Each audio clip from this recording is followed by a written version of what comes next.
it went in a different direction than I thought, just like from general looking at it, Sure. from the outside in. But it was a ton of fun, worth a watch one time.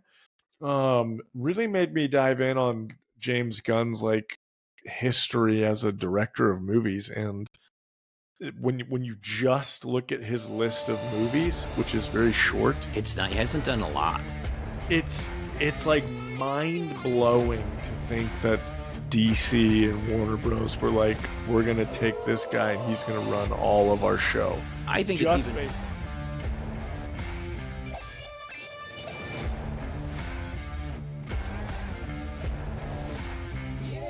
We're back. Welcome back to the Movie Dads Podcast. We're your hosts. I'm Howie. I'm Kyle. That is Kyle. We're back, episode number 64, Movie Dads Podcast, the 2006 sci-fi-action-comedy-horror film, Slither.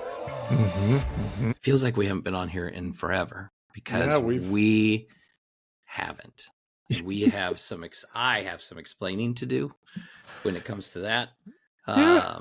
First and foremost, we all had a lot going on. So we came on this podcast at like the end of September and said, like, listen. Oh yeah. Like, no, was it when I was in the Bahamas? Yeah, it was when I was in the Bahamas. We came back and we're like, listen, vacations are done. We're getting into cooler weather. Everything's going to be fine. And we even talked about it on the last episode. You were going to take the kids. You were going to Minnesota. You were going to go to Mall of America, and you were going to record from your hotel room. You were totally on board. You're like, I'm going to do it. I'm going to pack my stuff. I'm going to do it. And then you like forgot something, right? Yes. No big deal. We're going to miss a week. Meanwhile, I need my charging cable for my laptop. Charging cable for your laptop. So you didn't have power. Idiot. Couldn't record. I'm an idiot. Couldn't record. No big deal. We'd already watched this movie, third week of October. We'd already watched this movie, ready to record. Kyle goes, forgets his cable. No worries. We'll put an episode out the next week. No big deal. Meanwhile, I literally almost died. It's not funny. That. It's not that. It's kind of funny. I got pneumonia and I couldn't talk. I couldn't move. I was coughing up a lung. It's still going to happen during this episode. Don't worry. I'm way better than I was. But yeah, I had pneumonia. I couldn't have functioned at all.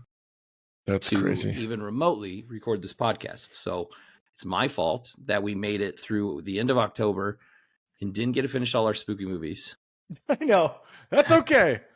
It feels weird that we're in spooky season still in terms of wanting to get this episode on. I actually had someone text me and was like, it's almost freaking Halloween. Where is my spooky pod episode? I know. It's crazy how quickly that season has flown by, because in the corner of my eye is one Christmas tree that's ready to go right back there once we're done recording. So, but yeah, we're back. We're here. We are dads, so we have things that come up. We travel. We catch freaking sickness from these freaking children. And I got to say, listen, I hadn't had pneumonia since I was a toddler. I like when you had said you're sick, was like, oh, what's going on? You're like, I have pneumonia. Like, how did you catch that? Were you like out in the Arctic tundra walking? It's actually going around. Wild. Like when I came in, so obviously I went in, I had to go in because I was dying. Mm-hmm. And so I went into urgent care because I couldn't get into my primary physician because they were all booked up and I needed to go in, and it was like a Friday. And I'm like, I got to go in. And so they come in, they do all the vitals, they take your temperature. I had like a 102 fever. And I'm like, I didn't even realize I had a fever. No, that explains why I'm so freaking cold. And then, so they run me for COVID. They run me for flu.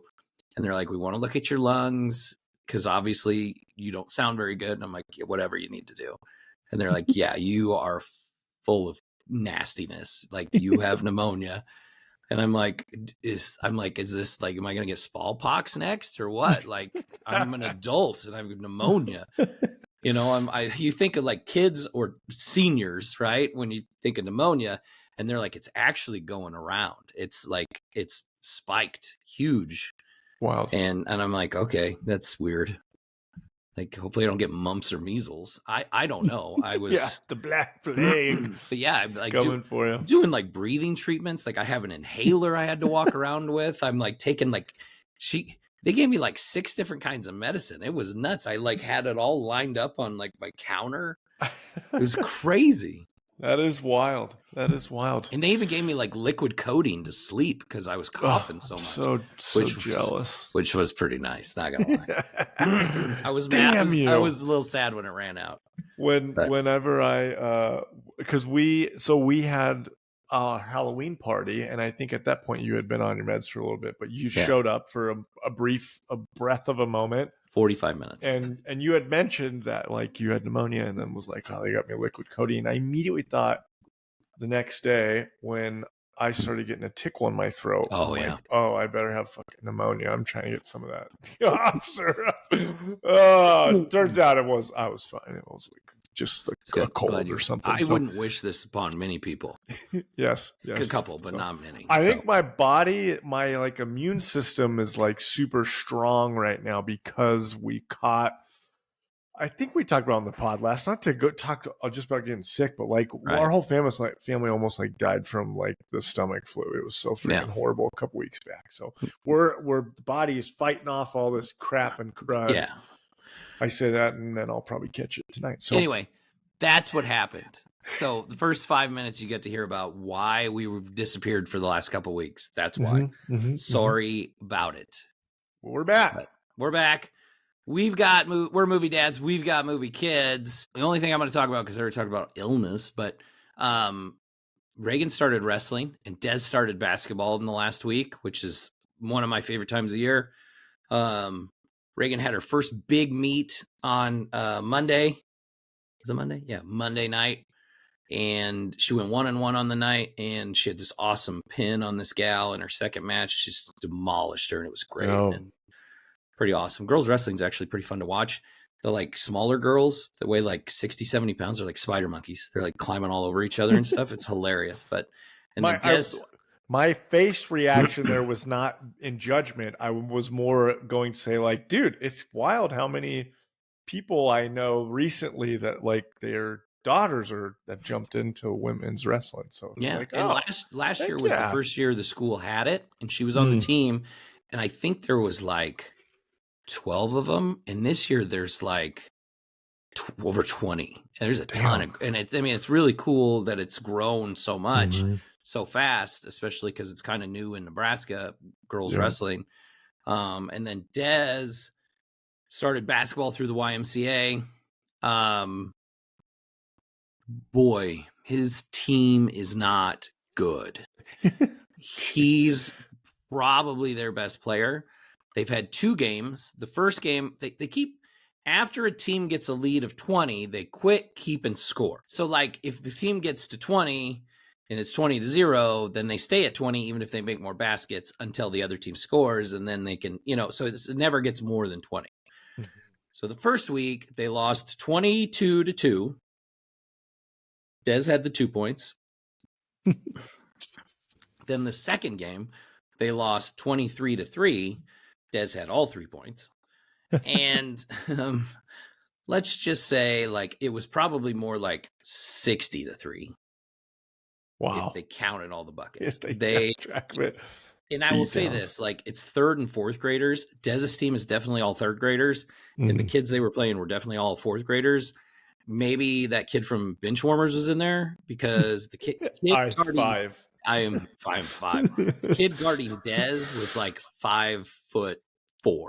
Like he was a high school student.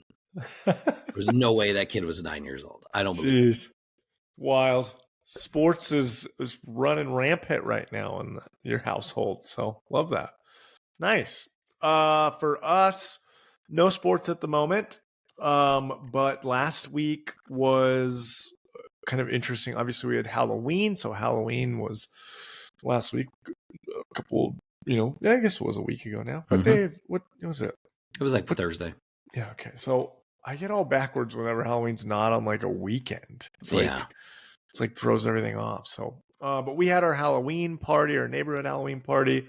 So that was fun. My wife and I went as like a version of Anakin Skywalker and Padme, so that was cool. But we did that because on Halloween our kids were going as Star Wars characters.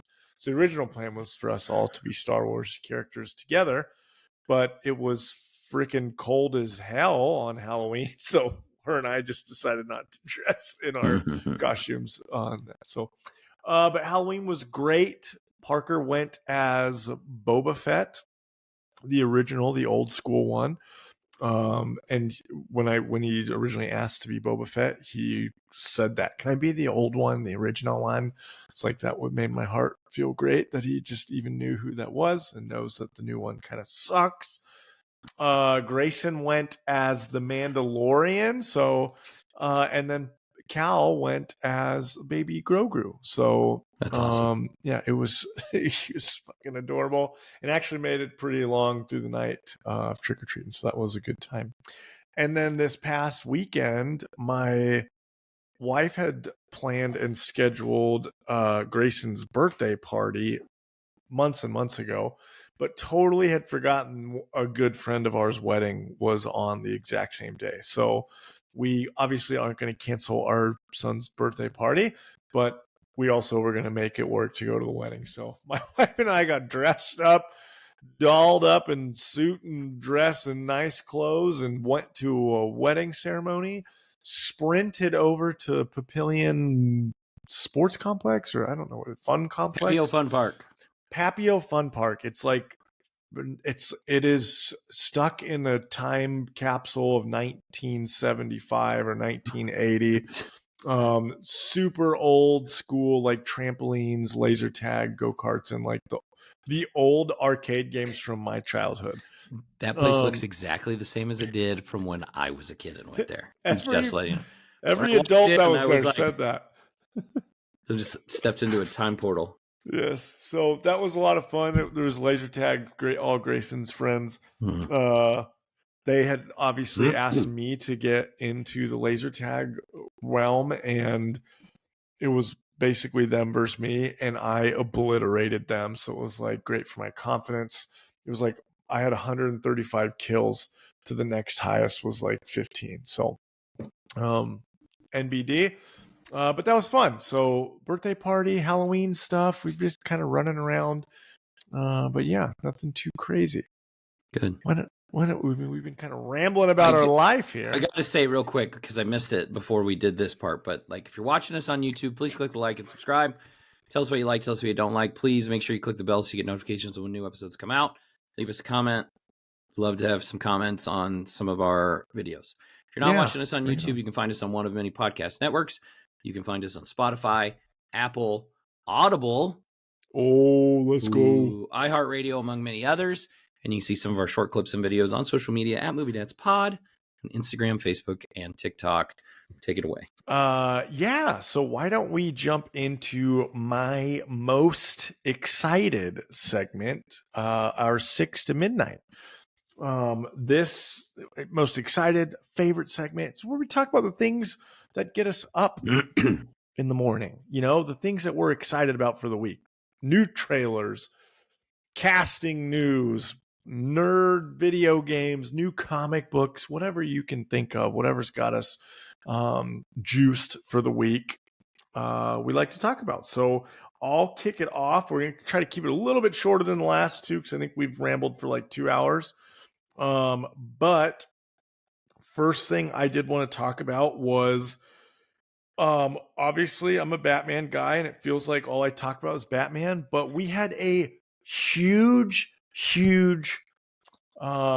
new like property that dropped, a book called Batman Resurrection, which is a sequel to Batman 89 the movie. So it's set between Batman 89. It's essentially directly after that movie, and set before Batman Returns. And this freaking book, I listen. Well, I did the audio version because I'm not going to sit and read that, but I will listen to it. We happened to be going to Minnesota, so I was able to listen to most of it while we were traveling. It's like 14 hours on the audiobook, so like there's a lot of content. It was so good. If you love the Tim Burton, Michael Keaton Batman, this book will give you your fix. It brought you right back to that feeling from Batman 89, same feeling from Batman Returns. You felt like you were there. The way they painted the picture, they did a great job with some of the villains that you originally wouldn't think would be in kind of live action, and they did it in a way that made it like I feel like I watched the movie, like like it's a movie. So Batman Resurrection, it is available now. It is written by John Jackson Miller, who has done a couple of the Star Wars like Legends books. So he's pretty big in kind of the continuing on nerd classics like the original Star Wars stuff too. So I will say I actually listened to this too on audiobook because I drive a lot for work. So did you finish it? I did. I finished it. Nice. I enjoyed it a lot. There was a lot of cool little callbacks to the original Batman movie. Yeah. Some of the characters, even like the two guys at the very beginning, the very first scene, are the two guys that when you first see Batman in the 1989 movie, and I thought that was pretty cool. And then even some of the goons, like that won't spoil anything, but some of the henchmen and just some of the different things and the settings and all the it was good. It was a really well written for being this sequel that come out 40 years later or whatever. It was I enjoyed it. I highly recommend, like you said. Yeah. It's I had a lot of fun with it. Like you said, I thought they did a cool job of bridging kind of both the movies, not necessarily that it led into the next movie, but like characters from Batman Returns that weren't in Batman 89 were in this. So it was like cool to get kind of both. Yeah. But yeah. And they even kind of left it open too at the very end for maybe another book tie-in that could be before Batman Returns, or maybe even immediately after Batman Returns. So which I think I'd have to look it up, but I'm pretty sure I saw that it was greenlit, or like it's pretty like there's for sure going to be another. Probably. They should make a movie of it. Give me like an animated version of this or something. It would be pretty cool. Yeah. Voice it. So other things, just quick, new trailer dropped for Star Wars The Skeleton Crew. Dropped the other day. So when it was originally kind of announced, we talked about it sounding kind of like Star Wars The Goonies, or like maybe Star Wars The Goonies meets Stranger Things. The trailer gives kind of that vibe, but a little bit more kid friendly than that. I don't really know how to explain it. I thought the trailer made it look good. I'm very interested in it.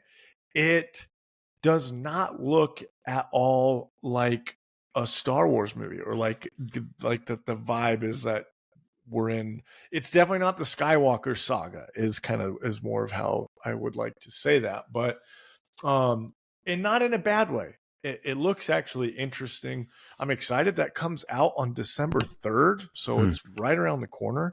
It'll be on Disney Plus, so we'll have a new bi-weekly show that we'll get to watch. So actually, I didn't see if the whole season drops or if it's just episode one. Typically with Disney Plus, it's episode at a time, once a week. So I'm sure it'll run through January. Nice. Love that.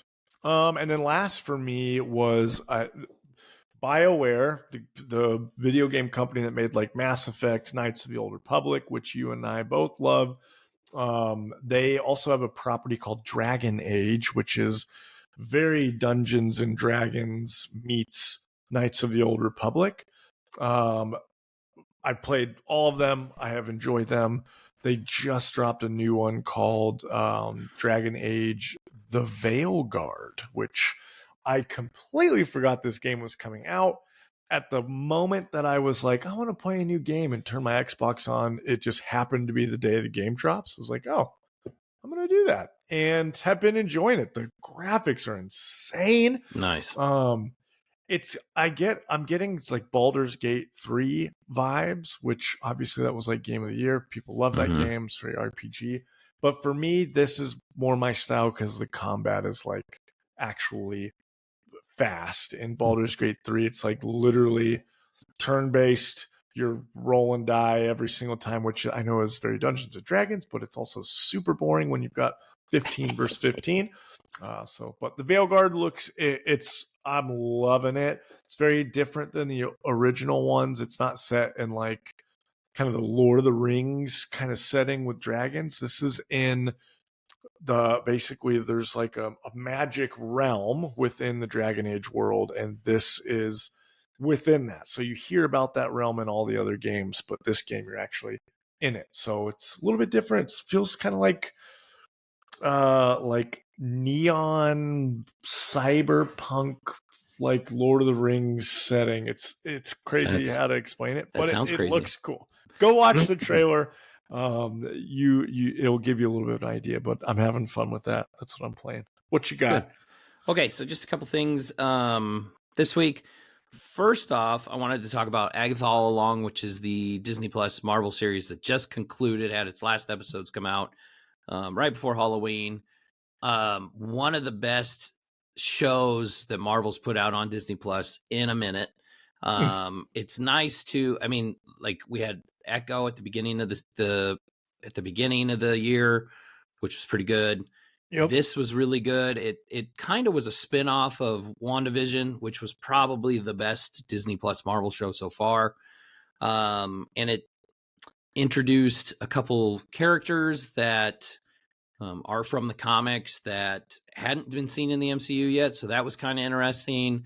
Got some cool backstory for Catherine Hahn's character, Agatha Harkness, which was obviously in WandaVision and has been in Marvel Comics for a long time. But really well-written show, really cool.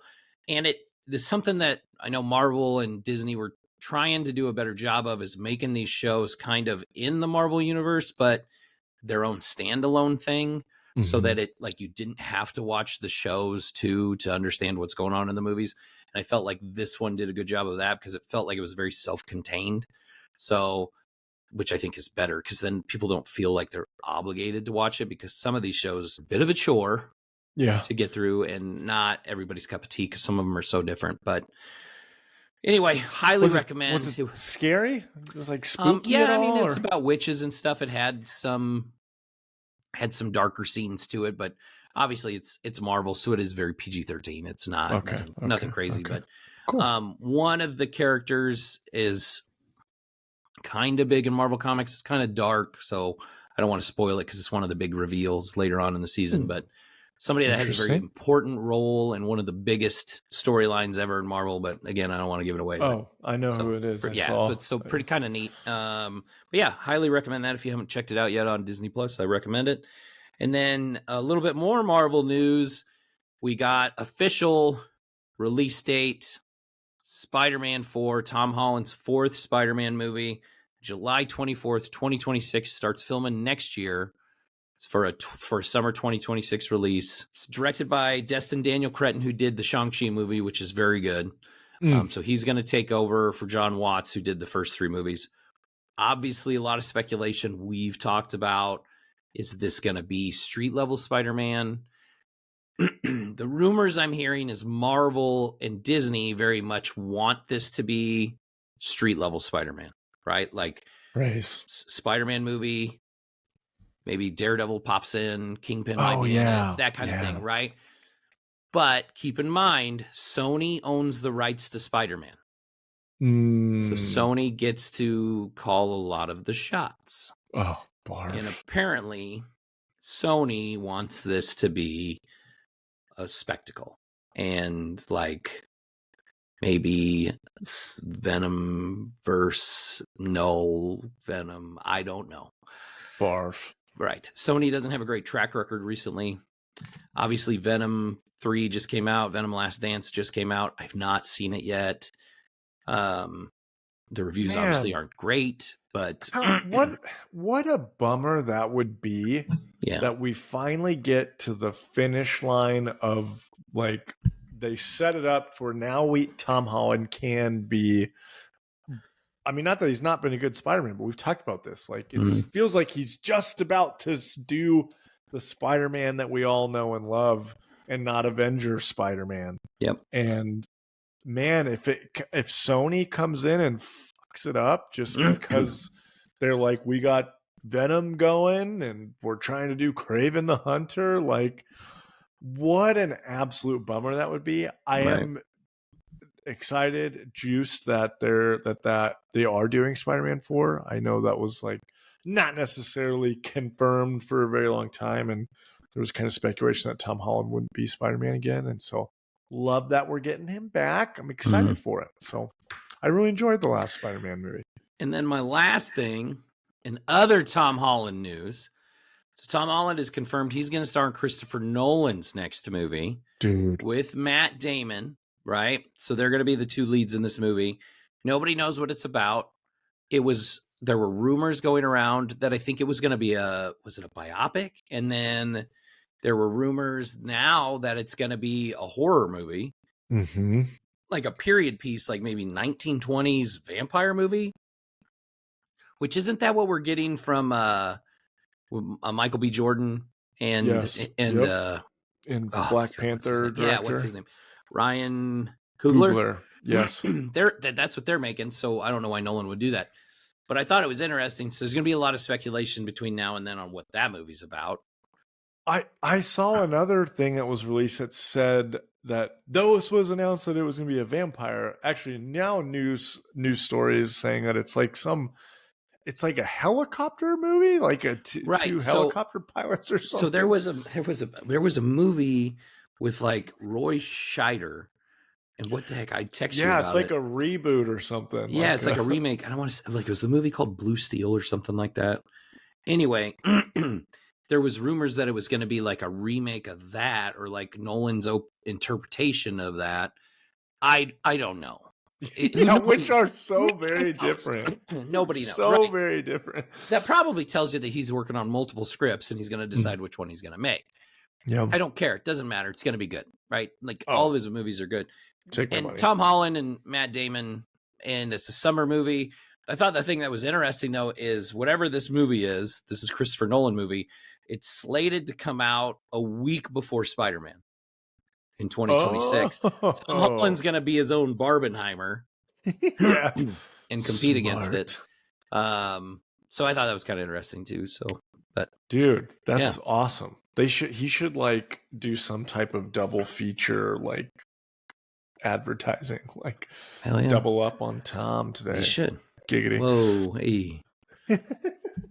Oh, nice. That love that. Excited. That sounds great. Yeah, and I think it'd be so. And I just wanted to say, speaking of Barbenheimer, right? And remember when that came out last year, when Oppenheimer and Barbie opened at the same day, and everybody was talking about like who's going to win, and they both made $1 billion, right? Like Barbie was the bigger movie, was more mainstream, obviously, but they both made like $1 billion at the box office. So there are talks now that, you know, the way those two fueled each other was like people were going to both movies because it was like they were almost fueling the box office. Like people were already at the theater. They're like, I'm going to go see this, but I want to see that too. Let's just go see both.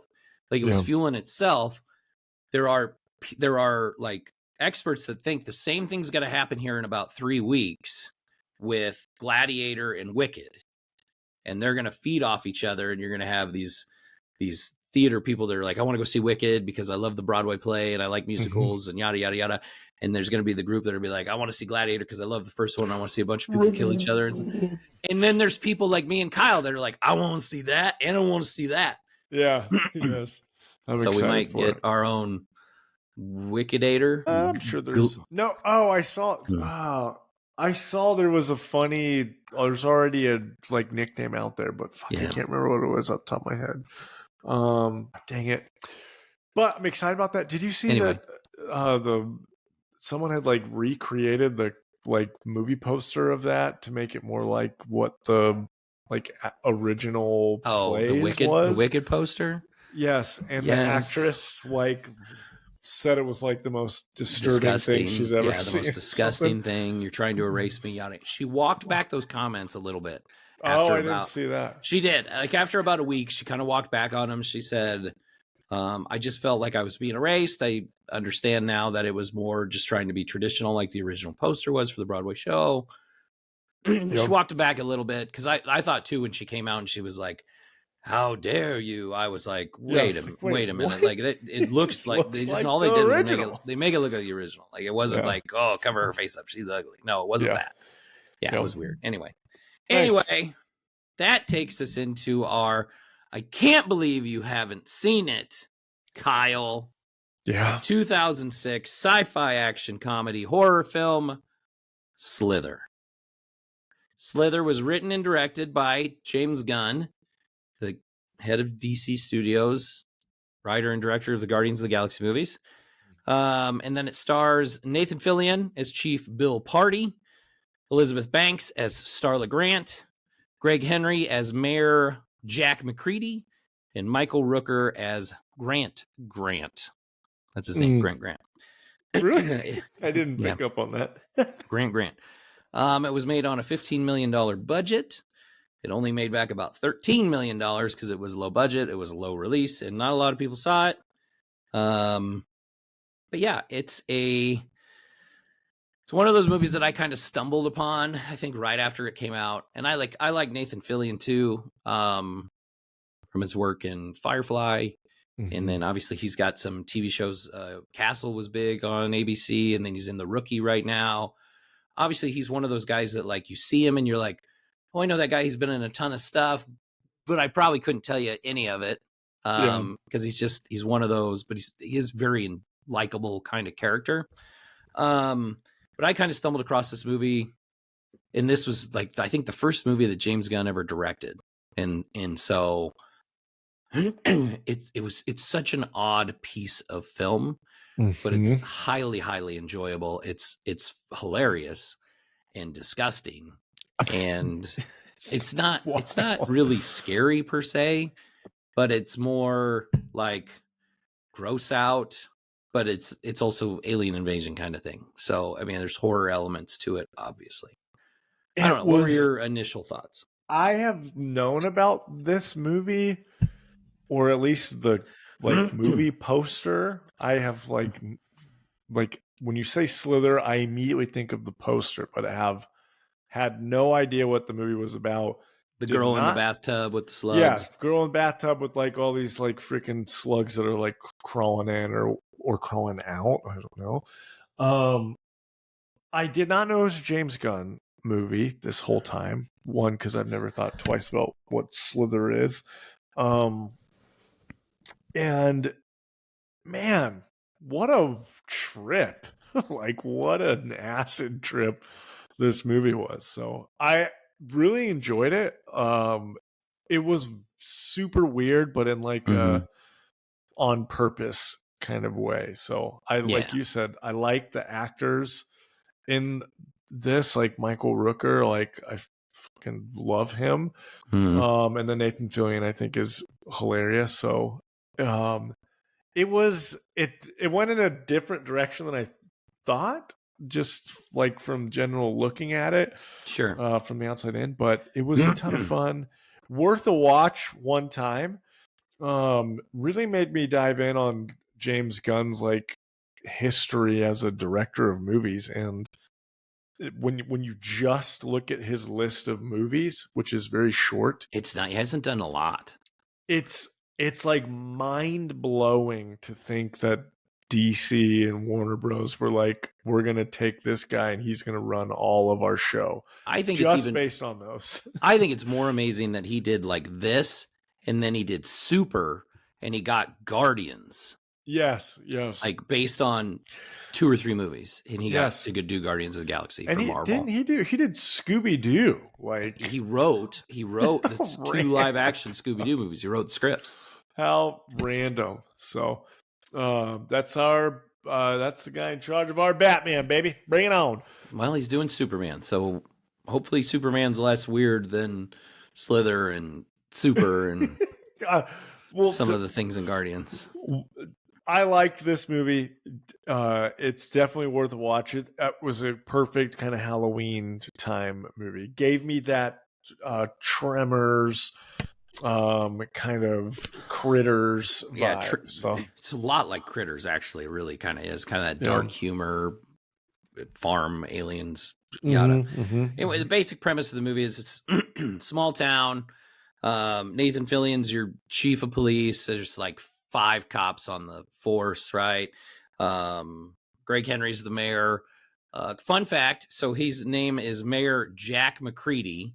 He was named after Kurt Russell's character Jack Burton from Big Trouble in Little China and RJ McCready from The Thing. So I thought it was kind of a nice little Kurt Russell horror movie nod. Little hat tip there. Yeah, a little hat tip there. But he's the mayor. He's like this typical arrogant politician, very says it like it is kind of deal.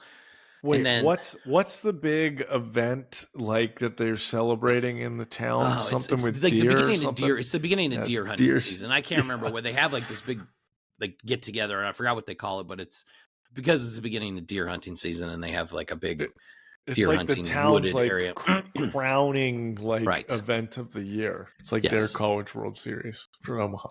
And there you go. And then Michael Rooker's character Grant is like this older trust fund guy that's got a bunch of money, and he ends up like marrying Starla, who was like this small town trailer park princess that everybody pined over, but Grant had all the money, so she married him. Basically, doesn't mean she's a bad person. She just, obviously, right? That was kind of it. And then obviously Chief Party's got this, he's holding the candle for Starla still. And it's very obvious, It's very obvious that they very obvious from the beginning. A connection. Right. Anyway, so the basic premise of the movie is all these people are in town for this big deer thing. Grant tries to get frisky with his wife. She rejects him. So he goes for a stroll, goes out to the bar. He almost hooks up with this gal at the bar. They go into the woods. They're kind of kissing and stuff. And a meteorite lands, and it's not a meteorite. It's actually like an alien, right? And it basically goes into Grant, and he starts changing. Dude, the body horror in this movie was like, fuck. Right.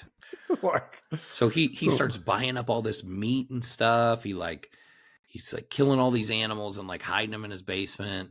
And he ends up going back to this gal's place, and he has like these giant tentacles come out of his stomach, and they go into her, and basically they impregnate her, and he takes her into this like barn in the woods.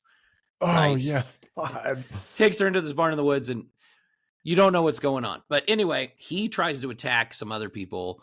So, and then he's like killing farm animals and whatnot. We're getting through a bunch of backstory at the beginning. We're just skipping all that because it's pointless. Yeah. Get into the good stuff. So he's like kills all these farm animals. So they're trying to figure out how they're going to catch him because they know it's Grant. And Starla's like, I'll help you. We'll go get him. I'll try to see if I can get him to turn himself in. They go out to this farm. They see him, but he's like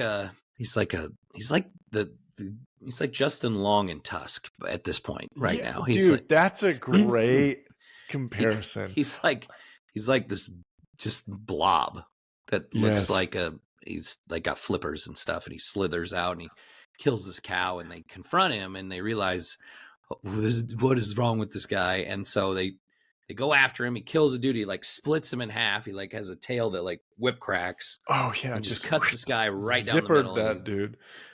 So they chase him into the woods, and they find the barn. There's all this smell, and they go inside and they find the girl, and she's like the entire size of the barn. She's like a head on this giant body, and she's like, I'm so hungry, I can't stop eating. And there's all these dead animals and packages of meat that he'd bought, and she ends up like Veruca Salt, like, but 100 times worse. Yeah, but way bigger.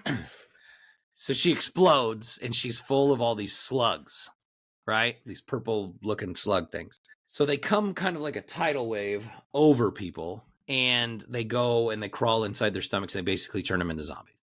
Right? Yes. So some of the characters are like they get swarmed over, but they've covered up their orifices, and that way they don't get taken over by the slugs. So these slugs are slowly taking over animals. They're taking over deer. They're taking over wolves. They're taking over people. And they got to figure out how to stop it, because it's basically this one girl who's kind of a main character. She's kind of in the movie. She's like this teenage girl. She's got a bigger part in it. But one of the slugs gets inside her mouth and she grabs it with her fingernails and she gets it, but she can see what it's thinking. And she realizes this is a hive mind alien race that like consumes planets and then leaves and goes to another planet after they consume everything. So they know they've got to stop it, but they got to figure out, how do we stop this? Because we got to figure out who's got the main hive mind. Well, it's Grant, right? Yep. And he's back at his house, and now he's no longer Tusk.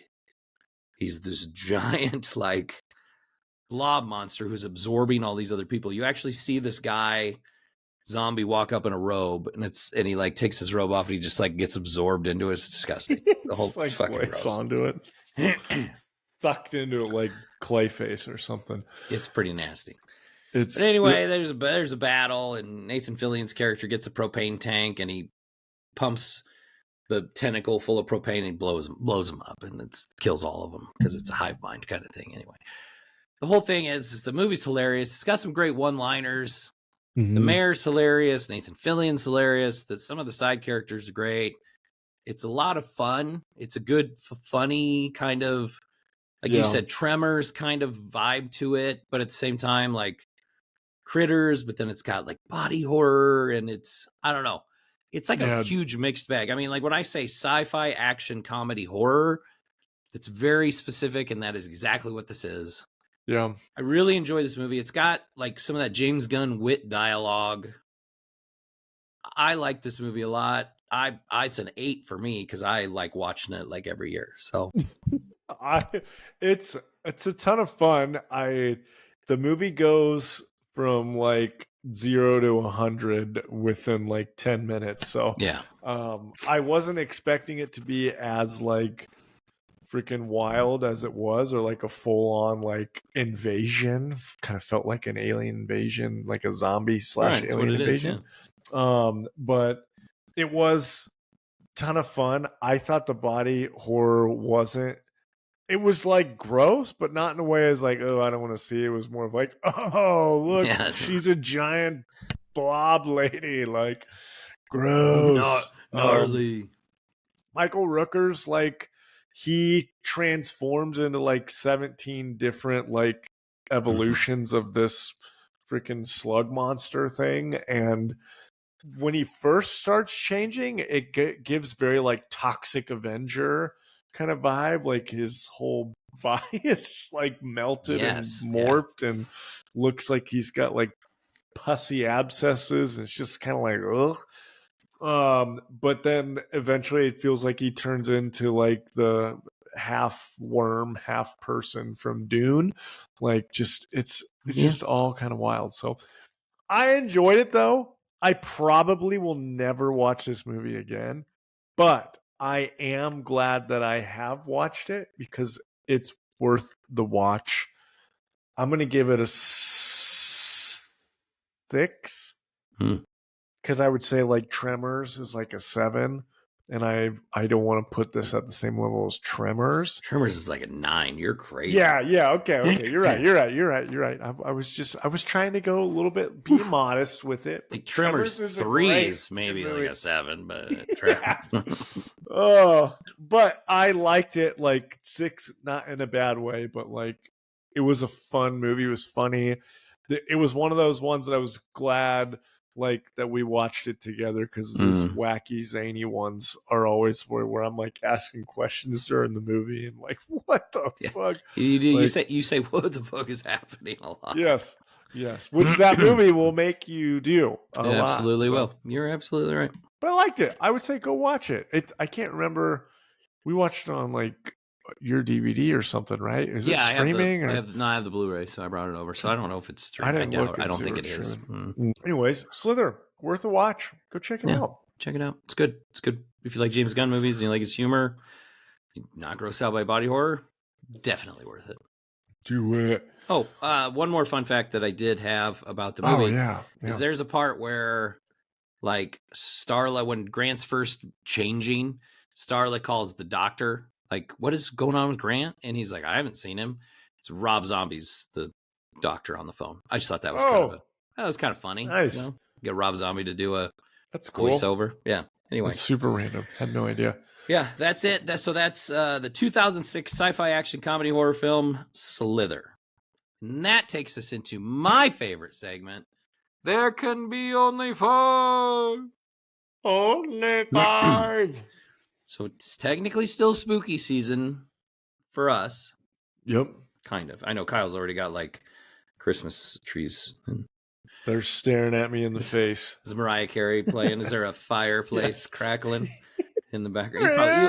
There is a Christmas fireplace in October anyway. So yeah, whatever. Anyway, a little bit. So we wanted to go on brand. So this week we're going to do top 5 horror movie villains of all time.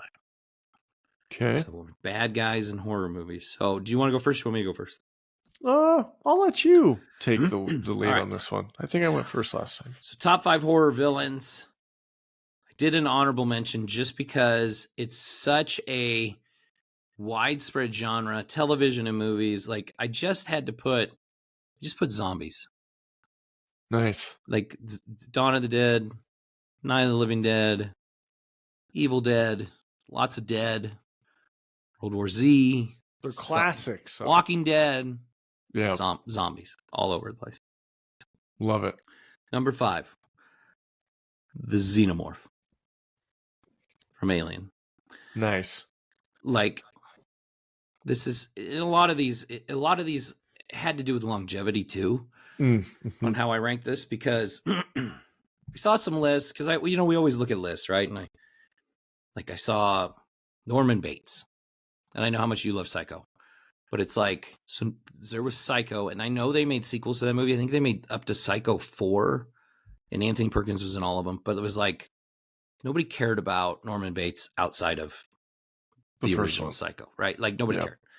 And then I saw like Hannibal Lecter on some of these lists, and it was like, Hannibal Lecter's in 4 movies, but he's not a straight out bad guy. You know what I mean? Like he's obviously a bad guy, but at the same time, like, did anybody see Silence of the Lambs and not root for Hannibal Lecter a little bit? Yeah, like, yeah. Like he wasn't the bad guy. It was the lotion on the skin guy. Correct. Yeah, it was a Wild Bill or whatever. Yeah. Anyway, so the Xenomorph from the 70s, 80s, 90s, 2000s. We just got a new Alien movie this year.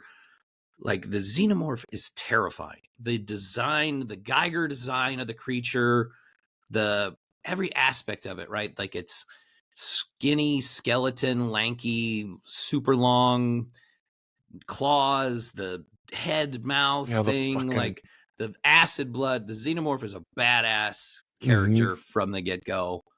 Number 5. Love that. And number 4, a personal favorite of mine. Obviously, I had to put Jason Voorhees on this list. 13 movies, unstoppable killing machine, 80s, 90s. Obviously, we haven't seen Jason since 2009. Damn, it's been that long? It's been 15 years. There hasn't been a Jason movie or Friday the 13th in that long? Wow. Yeah. Yeah. Shocking. It's the remake. I didn't realize that. Travesty. But anyway, Jason Voorhees, all time. Number 3, and number 2 and 3, like, I had a hard time because I like 3 better than 2, but I put Freddy Krueger at 3, and I put Michael Myers at number 2. So I had a hard time with where I wanted to rank him because I don't like Michael Myers as much as I like Jason or Freddy. Okay. But Michael Myers, the quantity of films. Like, if I don't think if that requel that came out in 2016, 17 or whatever it was, if that wouldn't have been as good of a movie as it was, I think I'd have him below Freddy. But the original Halloween is considered the original ultimate slasher. Michael Myers is the Shape, is the original slasher bad guy. I just feel like him at number 2. Freddy's cooler. Freddy's got the dream thing. Freddy's design is better. All that. So I like Freddy at 3, but I think Michael's there at 2. I just think he's just a tier higher because he's still relevant. They just made a new trilogy of movies. Yeah, it's hard not to have him at number 2. And then at number 1, I knew what I wanted number 1 to be right away, and because again, this is about longevity, and so many different versions of this character have been on film. Like I felt like number 1 had to be Dracula. Oh, I saw that on someone's too. I felt like it had to be number 1 because you've got, and I just watched Bram Stoker's like on Halloween night. I just watched it and I was like, I forgot how the Francis Ford Coppola one. I just watched that movie like last week too. I watched it on Halloween. I always watch a movie on Halloween night and I was like, I want to watch that. It's such a wild movie, and Gary Oldman's so freaking awesome as Dracula. Like the old version and the Bat version and the Wolf and the young version, he's just a badass. And like you've got Christopher Lee, and you've got the original, right? Like was it Bela Lugosi? Like the original Dracula, and then obviously you've got Nosferatu's a version of Dracula, which I'm so excited for the one that's coming out. My gosh! So I'll get to that in a second, but like, so I think Dracula had to be number 1. Even Drake from Blade Trinity, I guess, counts, but you know what I mean? Like, there's just so many different versions of Dracula on film. I think that had to be number 1. But I love that. So funny story I did want to say about Nosferatu. So Reagan really wants to see the new one when it comes out. She's like obsessed with it. She likes Skarsgård, obviously. Okay. And so she actually watched the original the other day. It's on Prime. Nice. It is from 104 years isn't ago. It like 100 it's like 104 years. It's like 104 years old. It's a silent film. Yep. But it's got music and like cards with dialogue and stuff. Oh, it's got to be so creepy. Max Schreck is so freaking creepy in that movie.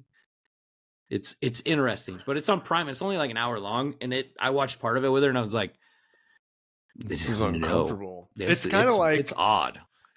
That is the type of movie like what's the movie theaters that a lot of them closed down, but like they had the Star Wars chair there. Why can't I think of the Alamos? Okay, so like the Alamo always does cool. Yeah, we still have ours. Yeah, theme stuff. Well, I think there was one downtown that closed during the pandemic and hasn't reopened. Is it Exarban, right? Is it Exarban? I don't know. I don't remember. I thought. Anyways, I like for the Vitch. I distinctly remember like the pre stuff that they would played for the 30 minutes leading up before the showtime was like old, like silent, like black and white horror movies of like devil worshiping stuff of like a cult, and it was very like original Nosferatu kind of vibes. It was just fucking super creepy. So when you said that she was watching that, it immediately made me think of that, and immediately made me think that was probably creepy as hell. I don't think I could sit down and watch that old of a movie and not fucking have to have all the lights on. It's just weird. Yeah. Nice. Okay, Dracula. Love that. I did see on a couple lists that Dracula was listed as number 1. So did not think that that's the route you were going to go, but and some of yours are in a different order than I thought you would have. So I really thought you were going to have Freddy at number 1 or 2. So I thought that was interesting. You flipped it around a bit. Let's jump into mine. I've got 2 honorable mentions. I will not give much details, but number 1, I just felt like this had to be mentioned because it's such an iconic like villain when it comes to slasher horror movies. I put Ghostface. So I know there's a million different versions of him, but the only reason I didn't put Ghostface on the list is because I just felt like Ghostface has been around like 18 years. That was it, or 20 some years, whatever. But maybe that was why. But I think just in terms of like every Halloween now, that is a Halloween mask. Absolutely, like, and they're still making those movies. So obviously, yes. So I had Ghostface as an honorable mention, and then I had Jason Voorhees as an honorable mention. primarily just because Blasphemous. he's in 17 movies, 25 movies, but I say this, it's going to be the same argument for another character that's on my list, so it's probably not a good argument. But I don't know, it just feels like for 19 movies, he's just walking forward doing the same exact thing. There's like no substance to his character, but It's true. he is iconic looking, and everybody obviously knows him. So he's got to kill all the people that are having sex, Kyle.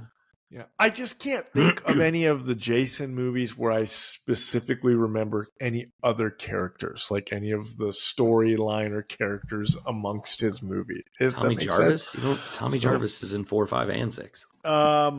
Like another character I'm going to talk about on my list, I feel like there's specific famous characters that everyone knows and remembers. But anyways, number 5. To match with yours, I had the Xenomorphs. I had that as my number 5. Just like you said, it's horrifying, terrifying. How the hell are we going to stop this? Because it can't be stopped. Villain. And I think Alien Romulus really brought them back up to the forefront of the population's minds of how fucking awesome and scary Xenomorphs are, and that it's a horror franchise. So, yes.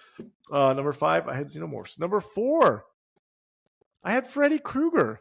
Primarily, it was just kind of going on.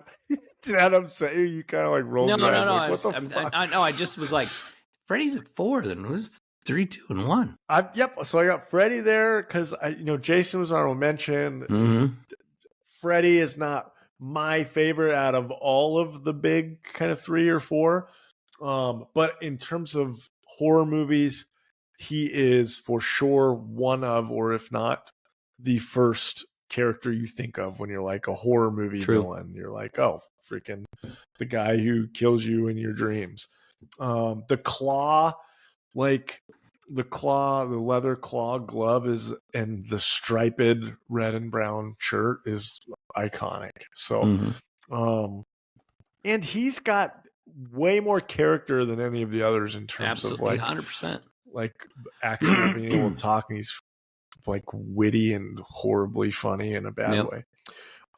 Number 3, curveball here. I've got the shark from Jaws. I know he's only in a couple of movies, but like technically it's a different shark in every movie. Well, I mean, shark always dies. That's a good point. Well, I guess it goes the same with my Ghostface 1, 2, but I don't know. Jaws, I feel like, is one of the. It's like Darth Vader. Jaws, like it's one of the greatest like villains of all time. It's that movie, that single movie, even the ones that came out after it. That single movie set fear in hundreds of thousands of people in pools and lakes and oceans for 40 plus years. I actually, since I've been reading some books of classic movies like Jurassic Park recently, Jaws, just because I think you mentioned it multiple times how good the book is, how much scarier the book kind of is. I'm excited to jump into that. That's on my list of one of the books I'm going to read. So anyways, I had Jaws as one of my number 3 horror villains of all time. Nice. Number 2, call it recency bias, but I think for me, this was the scariest movie to me as a kid, that if I saw it once and anytime it was on TV or was playing, I like physically would immediately look away from the TV because he scared me so much. I have Pennywise the Clown. Oh, okay. As my number 2. Obviously, Skarsgård brought him back in a reboot last couple of years, which was really good. Different version. But both versions are equally scary. The Tim Curry one, like it scarred me from like, I will never step on a shower drain grate for the rest of my life because of that movie, when he freaking pops his head out of there and Tim Curry with his sharp teeth is just, he just is so creepy. It's terrifying. I think for me, I liked it part 1 so much when it came out in like 2017 or 19 or something like that. That it's just, I like horror. When I think of horror movie, if someone was like, do you want to watch a horror movie tonight? I'd be like, oh, let's watch It 1. Like that would be my first thought. So. Sure. And then number 1, I've got the man himself, old freaking Captain James T. Kirk Mask. Mariah Carey. Michael Myers. Michael M. Myers. I don't know if that's the middle name, but I feel like this is the ultimate. I've said this for a couple of them, but usually I feel like the general population, when you think of like a horror movie or a slasher film, of like who's the biggest villain, like people just immediately think of Michael Myers. Yeah. His character is very similar to Jason Voorhees in that he just freaking walks and can't be stopped.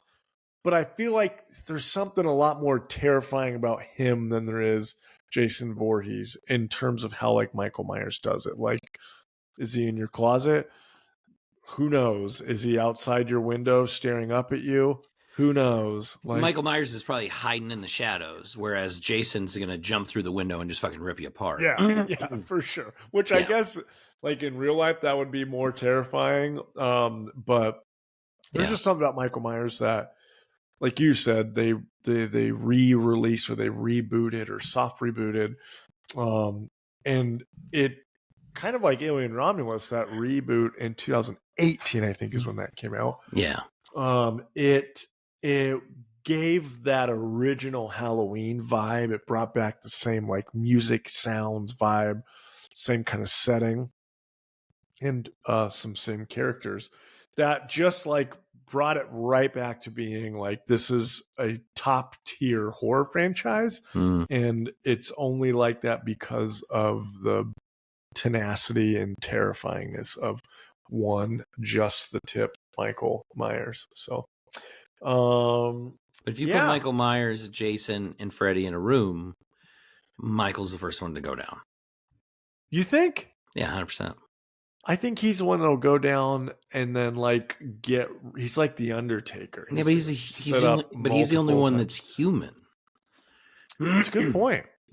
Wait, what's Jason? Like a demon? Jason's a deadite. Oh. Did you know that? Technically, in canon, he's a deadite from Evil Dead. Wait, what? Jason is in Friday the 13th is canon to Evil Dead? Yes. So what? So like when they read from the Necronomicon, like demons possess people, right? Like then they're deadites. Jason is a deadite. It's canon because if Jason goes to hell, the final Friday, the Necronomicon is in his house. Fascinating. And then there's a comic book series, Ash versus Jason and Freddy. It explains Jason's a deadite, and it's all canon. That is outstanding. Did not know that. I've also have never dove that deep into Jason lore, but that is interesting to me. I think that's cool. I feel like Freddy doesn't have a chance in that room though, because both of those two other characters don't sleep. You know, like he's not gonna. That's a good point. He doesn't have any power. Michael other Myers than his claws. has gotta sleep. He's a human. I don't think he. I think it's like Chuck Norris. He doesn't sleep. He waits. Yeah, it's generally speculated that he's a human, but there's something different about him because he's like the Undertaker. Well, I guess it depends on which timeline you're following. Because in one of the timelines, I'm pretty sure he's a demon or something. I don't know. Yeah, I think that's right. Anyways, Halloween has like 4 different timelines, so you pick your timeline. Which like Michael Myers? Yeah, there's 14 different versions. Oh, I love it. Okay, well, I like your list a lot. We actually had some similarities. Yeah, it was a good list. I liked yours too. The Jaws threw me for a loop. The shark was good. I did not expect the shark. Sorry about that. I just didn't expect it. That's all. All right. Love it. All right. What's next? Okay. What are we doing? All right. Let's jump in. I forgot that we do have another segment, actually. Our new second segment that we do towards the end of the show every week that I have really been enjoying. I do too. We've been calling it now for 15 or 20 episodes. How rotten is your tomatoes? But essentially, this is the part of the show where one of us quizzes the other on basically a movie versus a movie and their Rotten Tomatoes score. and try to guess what do you think they are. Typically Howie does a really great job of like throwing me for a loop of like giving me movies that very clearly to me would be one way that are the other.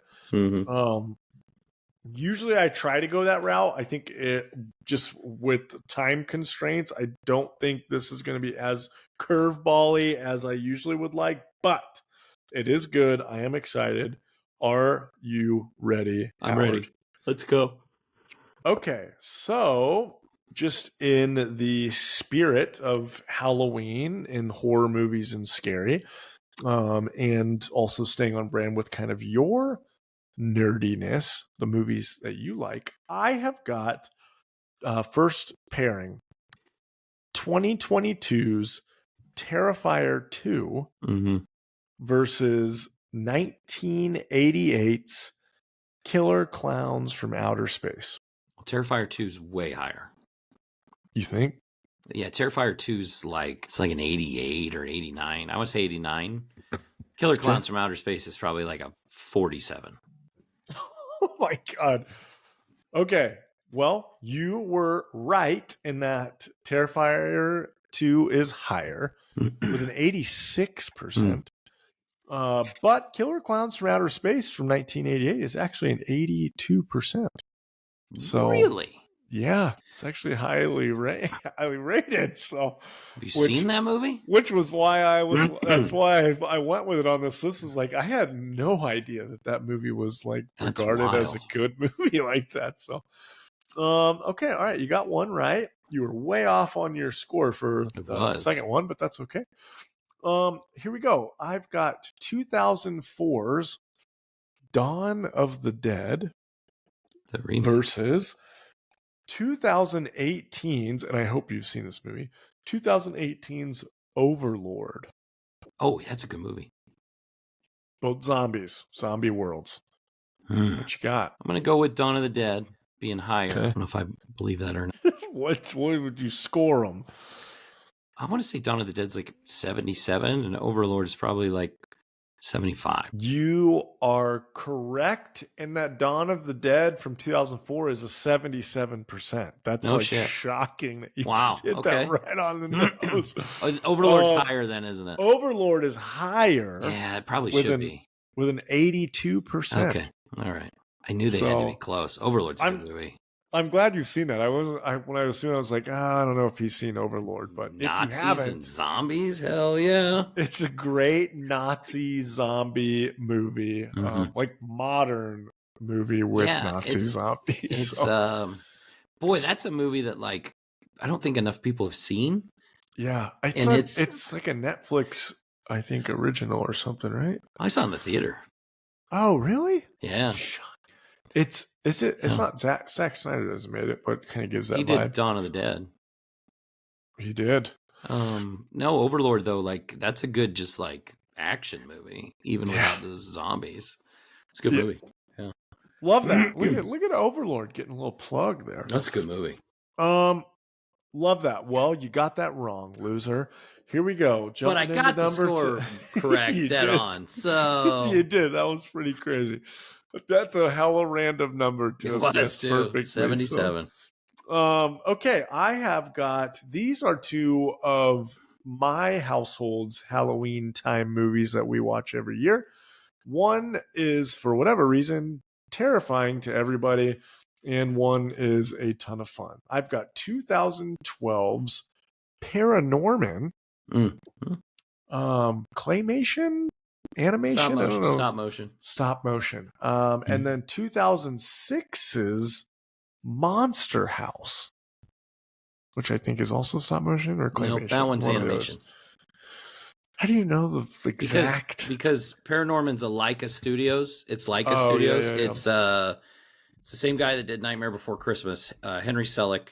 Yep. And they did Paranorman, and they did Kubo and the Two Strings, and they did Kubo. What a movie! What a movie! Box Trolls is in there. And I wasn't a big fan of Box Trolls. Coraline 2 is in that one, in that group. I had Coraline on one of my pairs originally, but then I thought we did it recently or we talked about it, so I thought maybe we talked about it from this. Maybe it's not on here. Anyways, Paranorman from 2012. Paranorman's higher. House.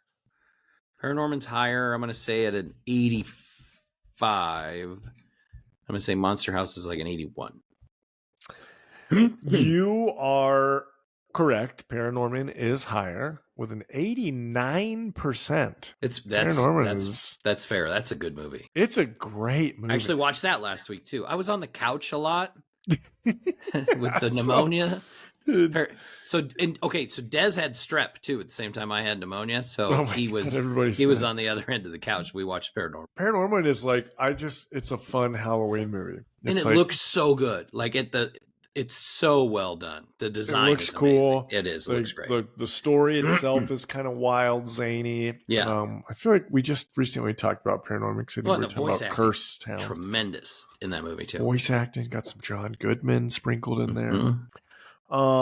Monster House is a 74%.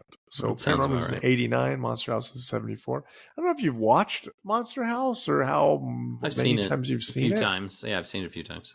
It is kind of like Coraline. It is like terrifying for kids. Like for whatever reason, it scares the shit out of them. The scariest character is Steve Buscemi's old man. Like, dude, he's so creepy. He is scary as hell. But it's a fun Halloween movie. We only were able to watch like half of it last year because Parker was too scared of it. But this year he powered through, and now they talk about it and they like it. So, all right, I got 2 more pairs to go. Okay. These 2 movies are from 2007. Both of these movies, for whatever reason, I can't remember how I stumbled onto them, but I really like both of these movies. Okay. I don't know why, but I fucking love them. One of them I was like obsessed with for a couple of weeks at one point. But I've got 2007's Jim Carrey starring The Number 23 and 2007's Vacancy. Vacancy's higher. Have you seen any of them? I've seen both of them. You're making me nervous that maybe you haven't seen Vacancy. Vacancy's higher. Number 23 is like a 9%. And Vacancy's maybe like a 20. So for whatever reason, Vacancy with Luke Wilson gave me kind of like Saw vibes in that it had like a weird twist ending or kind of wild, like what the fuck? So I felt like it was kind of a mind fuck. And then the number 23, I don't know what it was about that movie, but like I got so pulled in by this whole the number 23 and everything adds up to this and everything blah blah blah. Like I fucking thought the number 23 was such a brilliant fucking movie, and my God. so bad. I hated that movie. It was terrible. I fucking really enjoyed it. If you haven't seen the number 23 and you like The Truman Show, if you like a serious Jim Carrey, this one is a wild one where he plays kind of like the dark gray villain good guy type thing. But it's not good. It's okay. So what is it? What you said 9. You said you got I gave it a 9. Higher. The number 23 is actually lower than what you said. It's a 7%. Oh, it's close though. Rotten Tomatoes. I knew it'd be single digits. 7%, which when I pulled it up was like shocked. Like it was that bad. Yeah, it's that bad. I was still in high school when that came out, so maybe that's why I was like angsty and thought the number 20. Maybe I felt like everything I saw was adding up to the number 23, and life was all freaking number 23. So, and then Vacancy was actually a 55%. So I'm surprised that was that high. I didn't think that was very good either. Yeah, as I was looking through the list of movies and it popped up, like I had like a holy shit, I forgot all about that movie. I forgot that existed. And did you ever see Identity with John Cusack? Okay. Yes. That one's kind of a mind fuck. Oh, that's very similar in that like the ending or you think it's going one way and it's totally different. And you're like, what is happening? Yes. I like that movie though. That one was okay. That's interesting that you that you thought of that too. That's funny. Well, it's because it's in a hotel, kind of like Vacancy. Yeah. God, yeah. What a wild. Both of those movies are wild. and probably haven't been talked about by anybody in 15, 20 forever. years. And now they're going to pop up. We're going to get podcast clips on our phones because we just talked about it. Like someone talking about like my favorite movie ever that nobody talks about. Yep. Okay, last pairing here. And I originally had a different movie paired with this one. But as we were talking through the episode, I switched it up because I was like, oh, yeah, that's the movie I actually wanted to do for it. So I could keep all three in there if we want and do a three banger. I don't think there's anything wrong with that. But I'll do the top two, and then I'll throw that third one in there just to say this was the one I originally had. I've got 1992's Bram Stoker's Dracula, which you probably recently looked up what it was actually since you watched it. I watched it. Yep. Damn it. Okay. Well, then I'll keep this. We've got a third one in here too. So was it a 76? Nope. Wrong. Oh, okay. Interview with a Vampire from 1994. So what is higher out of those two? And then I'll throw the third one in there. 2002's Queen of the Damned. I would say Dracula was higher. Out of the three? Yeah. Okay. And then I would say Interview with the Vampire is probably... So I think Dracula's in the 70s. I'm going to go with 76. You said that was wrong, but I'm going to guess that. You just stick with it? Yeah. Interview with the Vampire is probably like a 60. Was Dracula 67? Maybe I got my numbers backwards. I'm going to say Interview with the Vampire was like a 60, and then I bet Queen of the Damned was probably like a 30. Okay, so... shoot, hold on a second. When I pulled this up originally, I'm now seeing I think it pulled a TV show, not the actual movie. Oh, for Interview with the Vampire? Yes. Pulled up the AMC series? Yes, let me make sure I've got the right, because I was like... Do you want me to look it up? No, I got it right here. Okay. Come on, where's the Rotten Tomatoes? I got it. Damn it! Damn it. I thought I had it, but it's not pulling Interview up. with the Vampire was a 63. Every time I freaking pull it, type in Rotten Tomatoes, it pulls up the damn show, which the TV show is a 98%, by the way. It's supposed to be really good. Shocking. Interview with the Vampire is a 63. Bram Stoker's Dracula. Oh, what did you get for Queen of the Damned? Queen of the Damned. Google it. Did you Google it? You Googled all three. I said 30. I said 30. No, and Queen of the Damned is a 17. Good Lord. Yeah.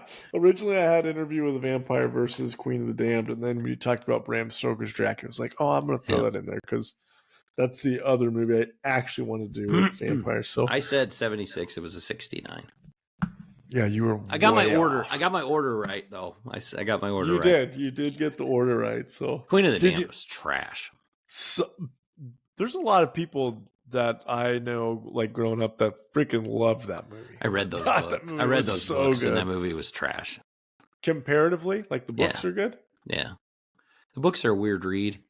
Because Interview with the Vampire is the first one, and then the second one's called The Vampire Lestat, which is Tom Cruise's character.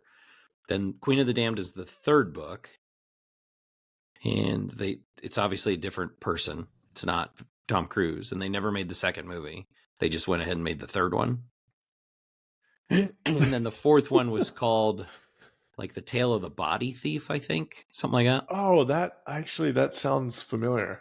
Yeah. I think there was, can't remember if there was only 4 of them. Because a lot of people were like, when the first one came out, Brad Pitt's the main character in the movie, the first one, right? But in the books, they all center around Lestat. Like, he's the main character of the books. Okay. So when the first movie came out, it was like, who's the main character? Well, it's actually Tom Cruise because the books are about him.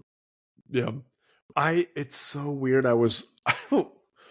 Our youngest has not been sleeping through the night. He wakes up 14 times a night, typically between the hours of 3 a.m. and 4 a.m. I have to go in there, and then I'm in there the rest of the night. I'll put my headphone in and I'll listen to something. Usually we'll fall asleep within 2 seconds. I put a video on and fell asleep, and somehow the YouTube video immediately went to Interview with a Vampire of like the audio book of someone reading it, and it had creepy ass music and stuff.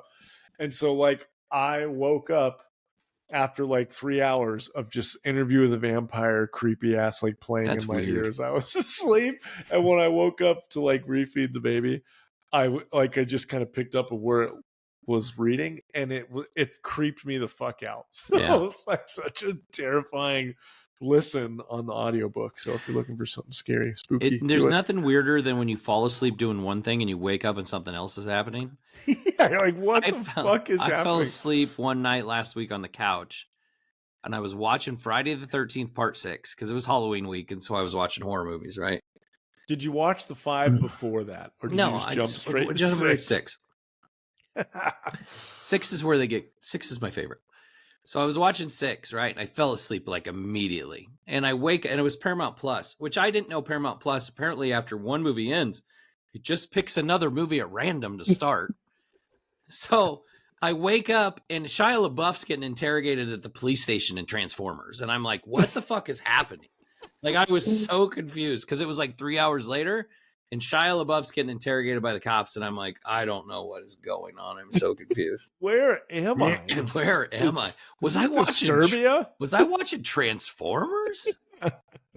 Oh my gosh, love it. Well, my last grouping of movies got a total kibosh because I had the wrong fucking. I was like, Interview with the Vampires in '98. No, what the it's not. fuck? I was like, all right, that's gonna throw him for a loop. That is a movie I probably haven't watched in 20 years, though. I should probably watch it. As I was looking at it, I thought the same thing of like, all right, now I want to watch some Dracula stuff. So, which works out because that's who you had as your number one. There are some good Dracula content out there. Did you ever see The Last Voyage of the Demeter? Did you watch that one? Yeah, I did. Did you like it? I did. I thought it was okay. Yeah, I haven't it watched wasn't it like amazing.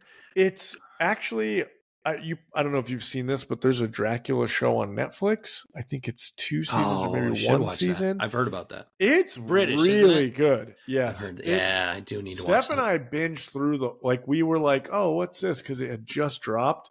And what we thought was just like, oh, we'll check this out. We binged like the whole thing. Is it based on the book? Or is it its own thing? It's based on like the concepts from the book early on, but then it goes in like a totally different direction. So, it's really good. We're talking about Dracula. Have you ever seen Dracula 2000 with Gerard Butler? Yeah. From like, it literally came out in 2000, and it was like Dimension Films was making all of these like late teen, early 20 college centric movies. Yep. Right. Like Scream was I think started all that. Yes. And I was telling Reagan about Dracula 2000. Like Dracula 2000, Gerard Butler plays Dracula, and he basically gets like reresurrected in modern day New Orleans. Right. Isn't like Omar Epps in that? Yes. Omar Epps is in it. Like Johnny Lee Miller, I think's in it. Christopher Plummer. Yeah. Anyway, he plays Van Helsing. Nathan Fillion's in it. Is he? That's interesting. Anyway, I was telling Reagan about it. I'm like, listen, this is a shitty ass Dracula movie, but Dracula's backstory in that movie is the coolest fucking origin for Dracula ever made, and nobody knows about it because nobody saw that freaking movie. Because nobody's seen it. Everybody needs to see that movie just to see Dracula's backstory. Do you remember what it is? The main thing I remember from that movie is like the New Orleans setting. It's like the primary part of that. So obviously, like in the original book, Dracula was based on Vlad the Impaler and like a couple other historical figures that were like, you know, big conquerors and shit in Romania, right?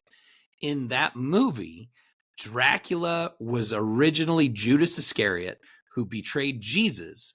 And his curse was that he became Dracula and couldn't die.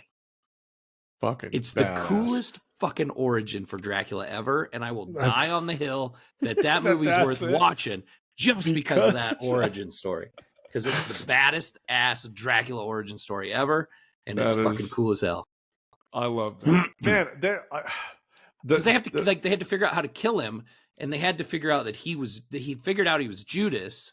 And like it had to do with him being hanged, and with like he had to have the pieces of silver just like Judas did when he betrayed Jesus. And it's super fucking cool. The silver part, I was gonna say, I remember there was like trinkets or something that they had to have for him. That is there. I'm excited for Nosferatu. I want to get some good vampire Dracula type stuff. I'm still really butthurt about that one. Was it Dracula Untold or Unbound with or Luke Evans? with Luke Untold. Evans? Man, I Man, wanted it was that to be so good, and it wasn't. I know, So, and it was like a PG-13 version of Dracula. Like, you ruined it. Yes, I thought that was going to be so good, and it just because I like Luke Evans. So he's kind of a badass. Same. Did I tell you I talked about that one movie where he's like, the movie's called like Everybody Dies or something. I think I told you about it. What happens? He's like a serial killer, and like a motorcycle gang goes after him because they just think he's like some guy on vacation. Oh, and yeah. And yes, I remember you talking about that. And everybody dies. He kills everybody. And he there's a wrestler in it. Or something. Yes, it starts in a diner, and I told you there's a wrestler in it, and it's not like a super famous wrestler, but he like kills the guy, and then he hides inside his body to get into their house. Because they bring the body back, and then he like peels it off of him like he's inside it. He cut the bones out and crawled inside. How early in his career was that? That movie's not that old, like 15 years maybe. What's it called? Hold on. Now I want to look it up. Is it called No One Lives? No One Lives, 2012.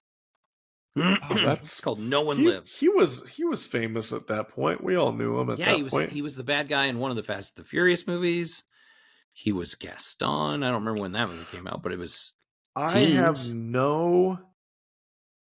I guess maybe I kind of recognize the cover where he's standing there with the crossbow. I feel like I've seen that before, but I have no idea. Like the movies, it's worth watching once because it's nuts. Kind of fucked up. It is. It's actually crazy because like what? It's nuts. She's like, there's like a body hanging upside down. Dude, the movie's fucking wild. He's a serial killer, and he like has a captive. All right, now I'm interested. And that's why he's traveling. He has like 2 girls with him. Oh, God. I assume this is where he gets inside the body of someone. It might be. It's like the movie's nuts, dude. The movie's nuts. Anyway, that takes us to the end of episode 64 of the Movie Dads podcast. If you're watching us on YouTube, please click the like and subscribe. Get the bell so you get notifications when new episodes come out, which is on Wednesdays. You can also find us on many podcast networks such as Spotify, Apple, Audible, iHeartRadio, among many others. You can see some of our short clips and videos on social media at Movie Dads Pod on Instagram, Facebook, and TikTok. Spooky season's over. However, we're coming back next week with a horror movie. Sorry about it. But this is a new release. It's a big premiere movie. We both want to see this movie because the word of mouth on this movie is like it might be the best horror film of the year. Mm-hmm. The Rotten Tomato scores just came out. I think it's like a 96%. Hugh Grant starring Heretic. It looks, I've heard it's like if Monopoly, somebody said it was like a Monopoly board game with the devil was what the movie was like. So I'm really, the trailer looks cool. It looks super interesting. The trailer made me think of like Barbarian. Yes. Like Barbarian vibes. And I think, and Barbarian was such a movie that like last year when that came out or the year before, mm-hmm. But like you saw it and the trailer did a great job of not telling you at all what the movie was about. You had no clue. Yeah. And then when it all happens, you're like, what is happening? Like what did we see that together? Yeah, we did. The name itself is like, wait, why is this called Barbarian? Then you look up what the actual definition of the word barbarian is, and you're like, oh, yes. Got it. So we watched that and we were like, what is happening? That movie was a trip. That was a fucking mindfuck. So. You don't see a lot of movies where you get that experience where you go in and the movie totally you are unprepared for what's about to happen. Yes. I do. I think you're right. I think I have a vibe that this movie is going to be like that. Like we have no idea what's going to happen in this movie. Bring it on. The trailer's telling us nothing. I'm excited for it. So we'll be back next week with that.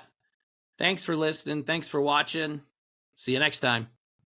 Bye.